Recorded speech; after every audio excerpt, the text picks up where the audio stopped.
Well, don't we all want to live freely and be free of debt? I know I do.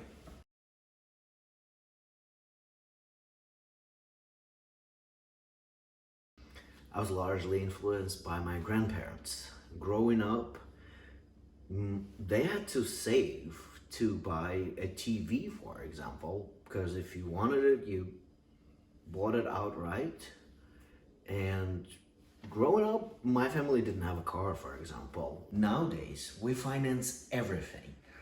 You name it.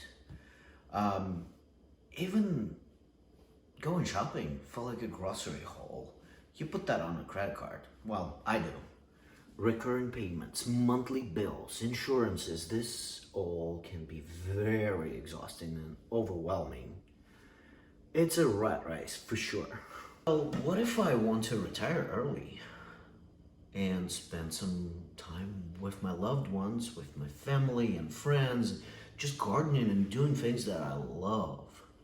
Well, I can't because I have to keep working, because I have to pay for everything. If I think that the income increase will give me that satisfaction of finally getting to the place that I want to be, well, it didn't, because the higher the income, the more taste you acquire to go to a nicer restaurant or to purchase something that you couldn't afford before, and now you feel like you have to treat yourself to it. You get a nicer car, you go to a better vacation spot, and it keeps piling up on you. I've started planning my retirement in my early 20s.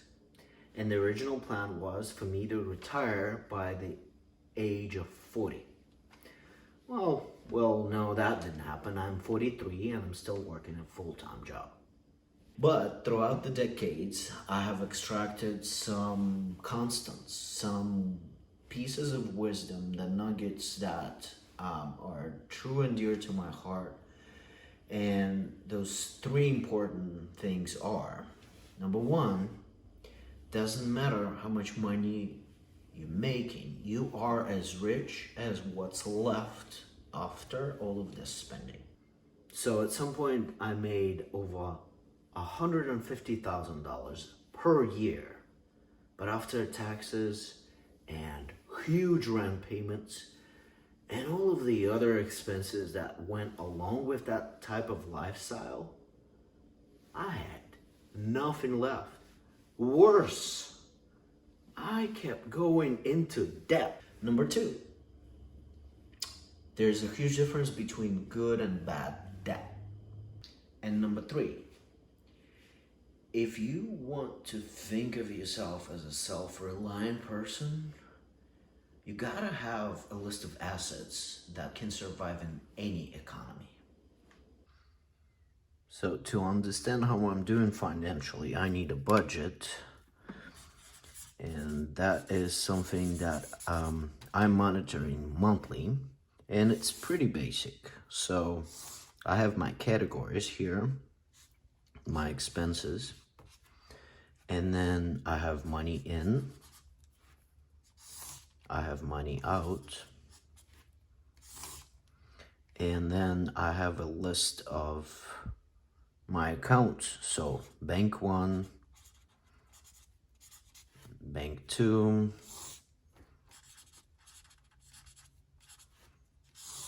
bank three, etc. Now, for the money in, obviously, that's a salary, and that's twice a month. So I put it here, and let's say it's 1,000 every time. For the money out, that's the larger part of the budget. It's going to be, electricity, water, it's gonna be cell phone, mortgage, and many more in here, right? And for each category, I pay, let's say for electricity, because I have solar panels, I pay $50. That's a standard payment for water that fluctuates. So it's like 80 to 120 based on the season. For cell phone, it's always $15. For mortgage, it's always 1,000, let's say. You get the idea, right? And then these sections are a little bit different because over here I focus on where this is distributed. Actually, I take a different Sharpie. So my salary comes into bank one, for example, right? So when this expense goes through, I underline it and I add, let's say I already have $20 there, and then it comes as in 1,000. So I have 1,020, and when I underline it, I know this is my balance. As I move through the month, I underline those expenses. So this is a planned category for right now. Once I underline it, that means that payment went through. So to me, that's an easy way to track the information. Same goes for the rest of the categories. So I don't have to worry about whether that's money in or out in that section. So if you think of it, this is like separated in a way because this is just your grand total and this is where it's distributed. In my case, I have quite a number of these categories, but most importantly, by the end of the month, you can see that, let's say you had 2,000 in and you had 190.99 out. So your net worth this month is plus $1, which is not bad because in my case, many months it's been a negative amount. But that's my budgeting system. I know there are plenty of apps out there, but I prefer the old-fashioned way. This is more visual to me. And as far as this diversification that I have right here, basically I shoot for at least 10% of my income to be distributed in 3 major buckets. And those buckets are untouchable. What that means is that the 10% that come in, they come in equal portions. So it's 3.3% of my income that goes into each bucket. And those buckets are investment, savings, and dreams. And this way, I assure that I am saving at least 10% of my income, but I equally distribute it among those 3 buckets. And to go even into more detail, so my dreams, this is like vacations that I plan to take. And once that bucket gets full to the amount that there's enough money for me to spend on a vacation, I can go ahead and drain it, right, and spend this money. But until then, I don't want to go on a vacation and acquire a debt as a result of it, because this is a bad debt. As for savings, this is something that like 401k type of situation. So no matter how full this bucket gets, I never drain it. So it doesn't have any drainage. Nothing goes out, right? Because this is my bucket that will stay all the way through retirement. So even after I retire, this is the bucket that will be supplying me. As far as investment, now this bucket is pretty interesting. So I have an E-Trade portfolio, and I have some stocks. Some have been a result of my work. Other stocks have been bought by me. And investing in stocks is, of course, a high risk, but unless you sell the stock when the price goes down, you really are pretty safe. I've read a lot of books about it, and there's what's called an index investment. So every market has an index, and if you purchase your stocks through the portfolios, through the specific options that focus on buying the index stock, then your chance of success is approximately 10% of annual return on average, which means that some years, yeah, you can make 5%, but other years you can make 25%. And if you look at the period of like 20, 30 years, you average at a 10% at least. So to me, this is pretty safe in any economy. And that's why, a good portion of my income goes there. Again, this money is not something that you will touch. So once new investment comes in, you just buy more of what you already have. You can keep diversifying, but I just have an automatic payments that go towards purchasing more of the same. And it's not only the index that I have, but index is like 80% of my investment. And again, when you're younger, you can't take higher risks. But to me, the mystery behind stocks is non-existent, because even if you don't have any financial education, you don't want to get it, you can always go with the basic index and you'll be good to go.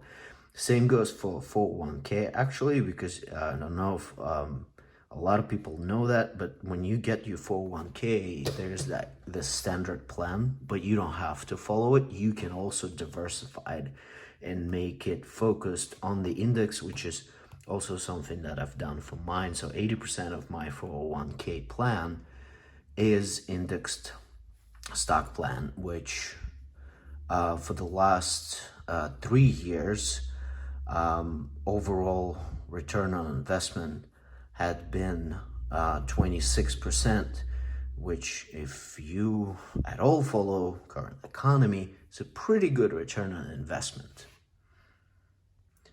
Now, going back to how much money is left after all of the expenses are paid every month, that number is pretty important. But what's also important is the list of your overall assets versus liabilities, right?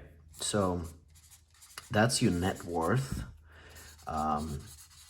And if you subtract basically your assets, if you subtract the liabilities, what you get is the net worth. And well, at least that number has to be positive, right? So let's look at the example. Let's say I have a car. That's an asset, obviously, right? So if I put my car, how much of an asset it is depends on how much I can sell it for right now. So this number changes. So with my car, I actually got lucky because I bought it with the discounts at 14.5K. Now, that's the price that I paid, but it's irrelevant because after the market had changed for the used cars, although it was new, it cost 14.5.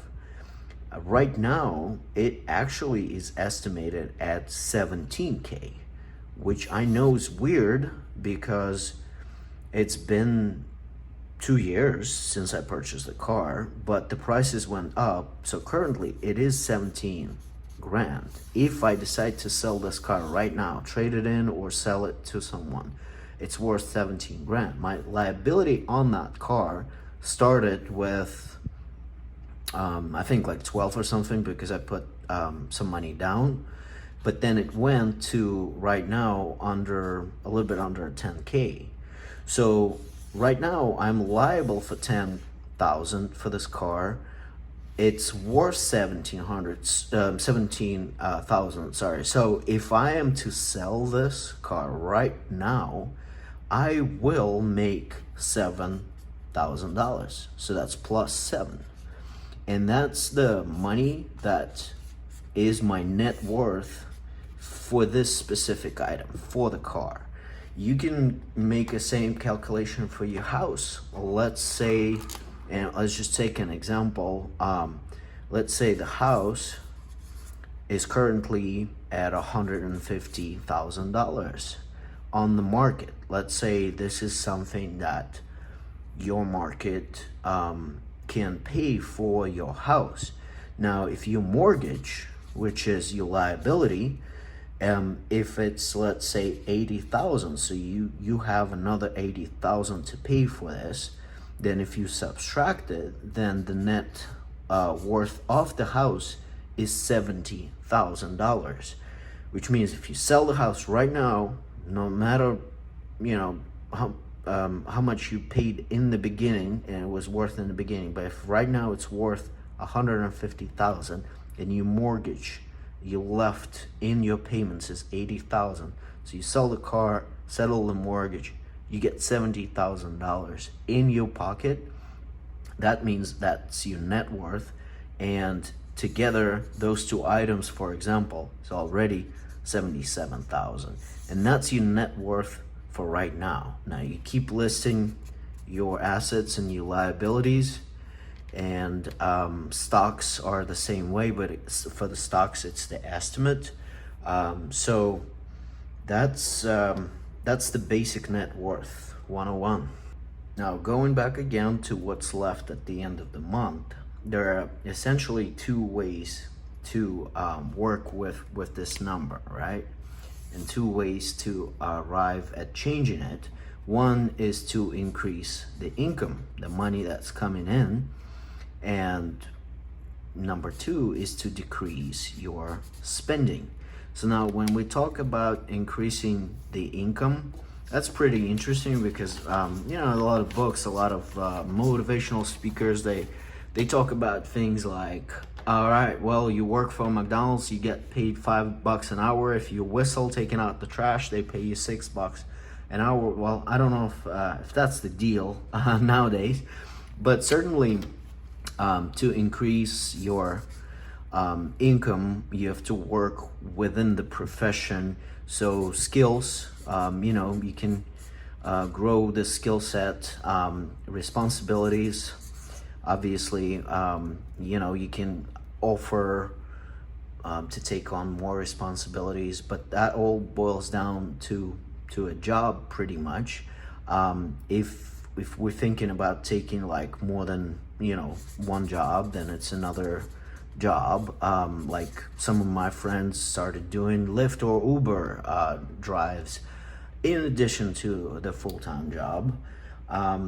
As far as like reducing the spending, I know, to a lot of people that sounds detrimental because, well, I work hard for this money.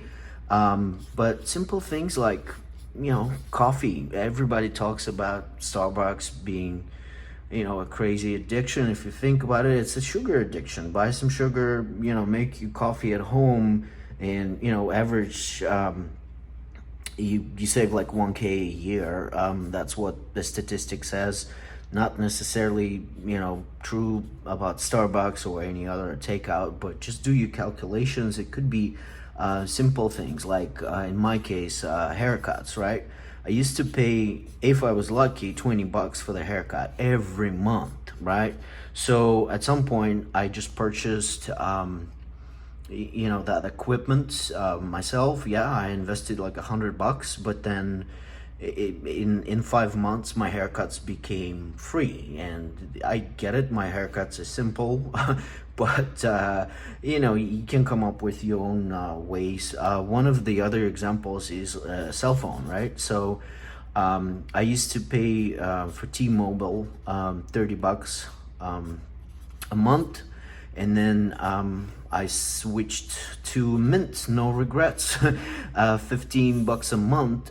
So by making a 1-year contract with them, I was able to lower my cell phone expenses by 50%, which is awesome. I mean, it's very small, but it adds up. Like things like that add up. There's a I think a lack of like financial education, but also a lack of a different perspective. So there's a lot of free stuff that not a lot of people are using, and I'm not talking going to dump and picking something up, but I think it's a good idea because we live in this society where it's a consumer society. So we replace things instead of fixing them. And sometimes, they're worth to be fixed because it's just a little bit of effort and supplies, and you end up with a reliable working piece of equipment, whatever that is.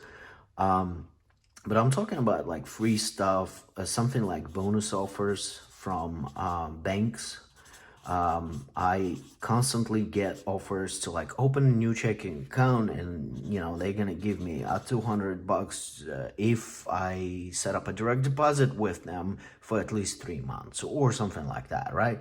And you don't have to keep that account, right? So I get that offer, and then I close the account and move on to the next offer. And it's not much, but it's $200. And if you get 2 or 3 offers like that a year, then you're already 500-600 bucks in the plus category, right? And if I am talking about bad versus good credit, so or debt, you'd say your house falls under the category of good debt, right? The bad debt typically is perceived like credit cards, right? But not if you paying 0% on them, and that's totally possible. And you can make this money roll over. So, and as an example, I can give you my situation. I haven't paid a single credit card interest for decades. And the reason I was able to do so is because I roll it from one card to another.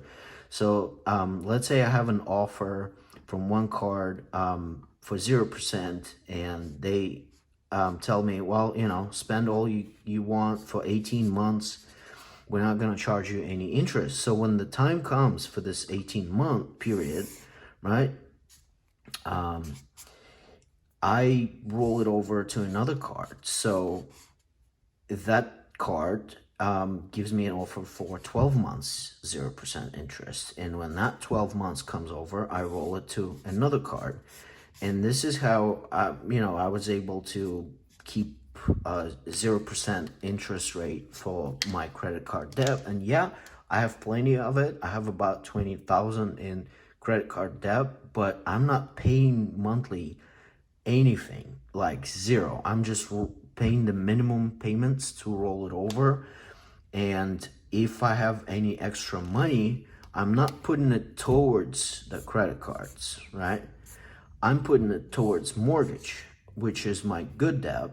So I can lower the monthly payment for the mortgage. Let's say it's 1,000, right? If I can lower it to at least 998 the next month, then that's a win, because when you look at the 25-year, 30-year, 15-year, whatever time frame, this money exponentially matters a lot more than reducing the total amount of the credit card debt, especially if it's not affecting your credit score. And credit score is one more thing to talk about. It's totally in your control, right? There are many apps, many websites. I use Credit Karma. I've used it for years. It gives you a breakdown of, what's the percentage of your loans to total available credit, or how many credit cards you have. So if I had a time machine and I could go back and drill 3 things into my younger head, they will be: remember that you are only as rich as what's left at the end of the month. Number 2, there's a difference between a bad and a good credit. So be careful with the spending and going into debt to start with. And number 3, The life is pretty long game, and to succeed in any economy, I need a set of good, reliable assets to last me a lifetime.